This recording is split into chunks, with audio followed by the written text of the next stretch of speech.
जय जय श्री हरिवंश। श्री हरिवंश महाराज जी।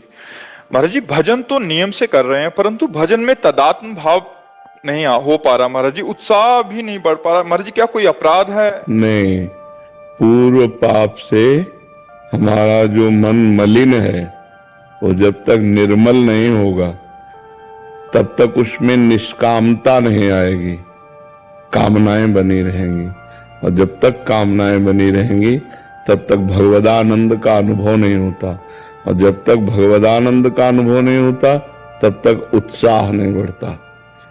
जो नाम में, भगवान की लीला में, भगवान के रूप में, भगवान के पावन पावन चरित्रों के स्मरण से रोमांच हो जाना, गदगद कंठ हो जाना, अश्रु प्रवाहित हो जाना, मम गुण गावत पुलक शरीरा, गदगद कंठ नयन बहानीरा।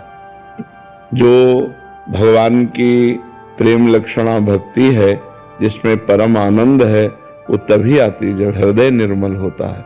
तो हमको चाहिए कि नियम पूर्वक भजन करते रहें, पापाचरण का त्याग करके दीर्घ काल तक, सातु दीर्घ काल निरंतर सत्कार सेवितो दृढ़ भूमि।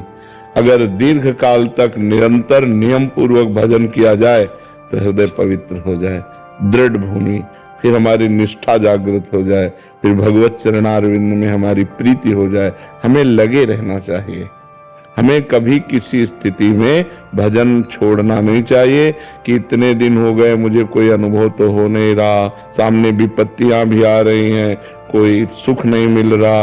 आप लगे रहो, वो आपका अंदर ही अंदर जितना मल है, दुर्वासना मम सदा परिकर्षयन्ति, जो दुर्वासनाएं हमें खींचकर आवागमन के चक्र में डालती, वो उनका नाश कर रहा है। और जिस दिन नाश हो गया उस दिन फिर बताना थोड़ी पड़ेगा कि भगवान के मार्ग में कितना सुख है। हृदय आनंद से प्रफुल्लित रहता है, हर समय बस आनंद में रोने का मन करता है। तो हृदय में ऐसा उत्साह जैसे दूध बटलोई में चढ़ा दो तो उफान नहीं मारता, ऐसे आनंद की उफान आती है। बस लगता है चुपचाप कोई मुझे देखे ना, मैं किसी को देखूं ना, एकांत में रोता रहूं। अनेक प्रकार के भावों का उदय हो जाता है। कभी दैन्य भाव आता है, इतने बड़े महान प्रभु और मैं उनका दास कहलाने लायक भी नहीं हूं, लेकिन प्रभु ने मुझे स्वीकार किया। कभी इस भाव में रो रहा है, कभी भगवान की लीलाओं का चिंतन करके रो रहा है। बड़ी अद्भुत आनंद की स्थिति होती है। इसलिए नाम जप निरंतर करने का अभ्यास करो और पापाचरण से मुक्त रहो।